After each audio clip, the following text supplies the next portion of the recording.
वाहिगुरु जी का खालसा, वाहिगुरु जी की फतेह.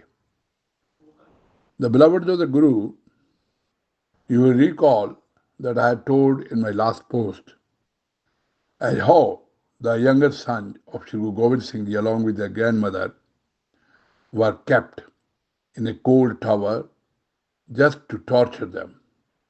They were not given any food, nor any warm clothing or warm blankets, so they had to suffer the cold waves during that period of December, which is considered as the coldest period of the year.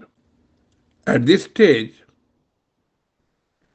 I must make a mention of the devotee of Sri Guru Gobind Singh Ji, named as Moti Ram Mehra, who had decided that he would risk his life but would provide milk to the Chote Sahibjadas and Mataji. On one of the nights, he climbed a tree adjacent to the Thanda Burj, lowered himself into the tower, and then provided them with warm milk. He had to suffer the consequences, but he did this commendable service. For that, he will ever be remembered by the Sikhs and others. The young ones were asked to appear before the Suba in his court. When they went there, they were asked to enter the court by bowing because only there was a small window from which they were to pass. But the Sahibjadas did not do it. They first kept their head inside and then they appeared before the Suba. So they did not bow before him. The young ones were now persuaded, tempted, and frightened with a consequential death as to make them agree to be converted to Islam. However, the children had been well taught by their grandmother to follow their faith, even at the cost of their life. Whereas others associated with Subha Sirhan instigated him against the children, Nawab Maler Kotla was not in favor of taking any revenge on the young ones. Suchanan supported the Subha by stating that the children of a snake should never be left alive. The Suba Sirhan, namely Wazir Khan, ultimately decided to award the death punishment to both the children. It was on 13 December 1705 that these two young ones were bricked alive. The greedy people of the Suba declared that they will hand over the dead bodies of the two children for the purpose of cremation only on payment of mohars. It was Toderbal, a resident of Sirhan, a devotee of Guru's house, who made a huge payment in the form of mohars for taking possession of the dead body to perform their cremation.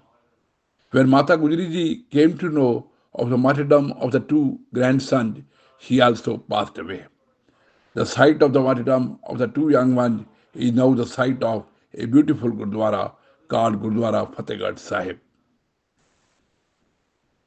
Alayar Khan Jogi has written details in his poem about the martyrdom of younger Sahibjadas also. He has stated that the most sacred place in India is the place where the young ones had become martyrs. There is a Gurdwara named as Gurdwara Jyoti Swarup situated at this place where Mataji and the children were cremated.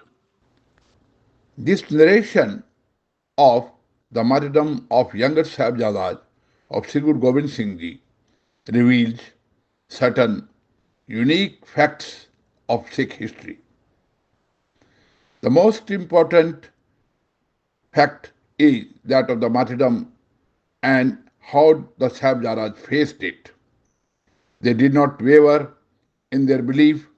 Their courage of conviction is very much reflected as how did they enter the court by putting their feet inside first and then speaking loudly, Vaheguru Ji ka Khalsa, Vaheguru Ji ki Fateh. That showed how brave they were. They did not show any sign of getting scared, and that was a wonderful incident which finds no parallel in the history of religions.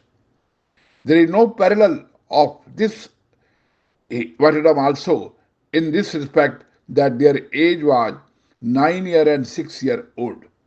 At this at this young age, there is no other martyrdom whose name can be mentioned in the history of any religion of the world.